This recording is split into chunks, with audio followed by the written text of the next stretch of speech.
Bonjour ou bonsoir, bienvenue à toutes et à tous sur ma chaîne dédiée à mon histoire. Alors sachez qu'avant tout, je ne recherche ni la gloire ni la pitié des gens. Je compte rester anonyme tout en contant mon histoire et mes anecdotes. Je ne raconterai pas tout en détail ma vie, certaines choses sont personnelles et doivent le rester. La plupart d'entre vous croiront peut-être pas ce que je vous raconterai, mais sachez que tout est absolument vrai. Dans tous les cas, je n'oblige personne à me croire, et pour être sûr d'être anonyme, je vais changer mon prénom officiel. Je me ferai appeler Lucie dans tous les récits que je vous conterai.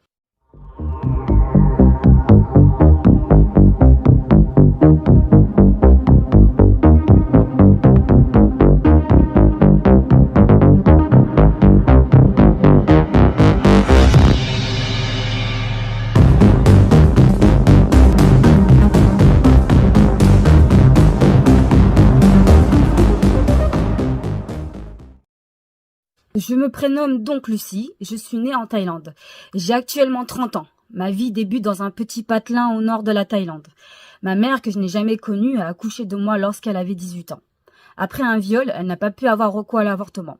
Elle avait également beaucoup de problèmes. Son père était décédé à cause d'une overdose de drogue et sa mère d'abus d'alcool.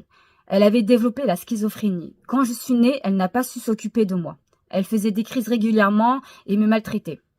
Une fois, elle a réellement essayé de me tuer. Alors une personne proche d'elle m'a sauvée en m'amenant dans un orphelinat. J'avais l'âge de 2 mois quand je suis arrivée dans cet orphelinat. J'y ai passé 4 ans.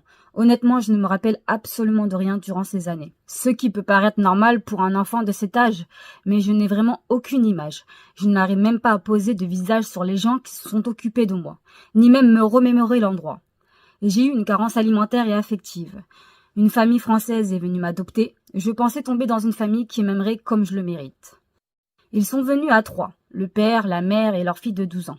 Elle souhaitait avoir une petite sœur, mais sa mère étant handicapée ne pouvait plus s'occuper d'un enfant. Elle a le syndrome post-polio, elle a donc qu'un seul bras fonctionnel.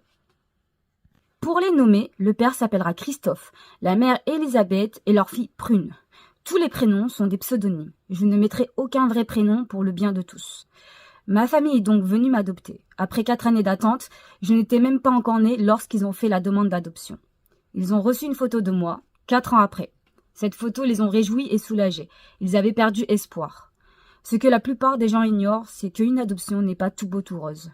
Une famille sauve une vie, certes, mais personne ne sait sur qui il tombe. L'enfant peut tomber sur une famille très compliquée, comme la famille peut tomber sur un enfant avec un lourd passé et plein de traumatismes. Beaucoup laissent tomber au bout de quelques mois. C'est pour cela que beaucoup d'enfants restent orphelins et oubliés. De plus, la plupart des familles veulent un enfant beau et en bonne santé. Mais c'est très rare, surtout lorsqu'on adopte dans un autre pays avec peu de moyens. En Thaïlande, nous étions nourris par les dons des voyageurs et touristes. Sans leurs donations, les enfants ne mangent pas et ne s'habillent pas. C'est pourquoi beaucoup d'enfants sont décédés quand le tourisme manquait dans le pays. Avant d'arriver en France, ma nouvelle famille est passée par plein de bureaux. Les papiers et encore les papiers. J'étais très sauvage, j'étais très agitée. J'ai même sans faire exprès mis du pain dans l'œil d'Elisabeth, ce qui lui a valu un bandage de pirate. Je m'amusais à mettre son pyjama dans les toilettes et tirer la chasse d'eau. J'avais du mal à accepter ma nouvelle mère, ce qui est normal, lorsque la première personne qui vous a fait du mal est votre mère. De plus, comme elle était handicapée, j'avais peur de la voir avec un seul bras. Je ne comprenais pas. Du coup, j'étais plus proche de Christophe à ce moment-là. Ma sœur essayait de m'apprivoiser, mais en vain. J'étais trop sauvage, je ne comprenais pas pourquoi je me retrouvais entourée de personnes blanches de peau, qui parlent une langue étrangère avec des vêtements totalement différents des miens. Qui sait, j'étais peut-être leur bête de foire. Enfin, c'est ce que j'aurais pu ressentir, mais je ne me rappelle pas de grand-chose. Après des heures de rendez-vous et paperasse, le départ est enfin arrivé. Nous allons enfin décoller pour la France. Je ne savais pas vraiment ce qui m'attendait, mais je savais que j'aurais une nouvelle vie. Ma nounou de l'orphelinat m'a dit que ma nouvelle famille s'occuperait bien de moi et qu'il fallait que je sois une bonne fille. Elle et moi, nous nous sommes mises à genoux et nous avons fait le wai. C'est un salut respectueux en Thaïlande. Dans notre pays, les baisers et les gestes affectueux n'existent pas. Alors nous nous sommes salués avec les mains et je suis partie avec ma nouvelle famille. L'avion part enfin de Bangkok. 12 heures de vol nous attendent. Vous imaginez bien qu'une enfant sauvage comme moi, dans un avion, c'est pas possible.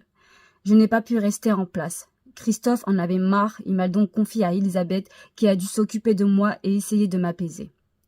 C'est donc le commencement d'une nouvelle vie pour moi. Mon arrivée en France ne sera pas de tout repos, même si je n'ai pas trop eu de mal à m'intégrer. Merci à toutes et à tous d'avoir écouté le premier épisode de mon récit. Si cela vous intéresse réellement, vous pouvez vous abonner pour être au courant à chaque fois que je posterai un nouvel épisode. Je ne désire pas me dévoiler, en tout cas cela ne se fera pas publiquement. Je vous dis à très bientôt pour le prochain épisode. L'inconnu vous souhaite une belle journée ou une bonne soirée.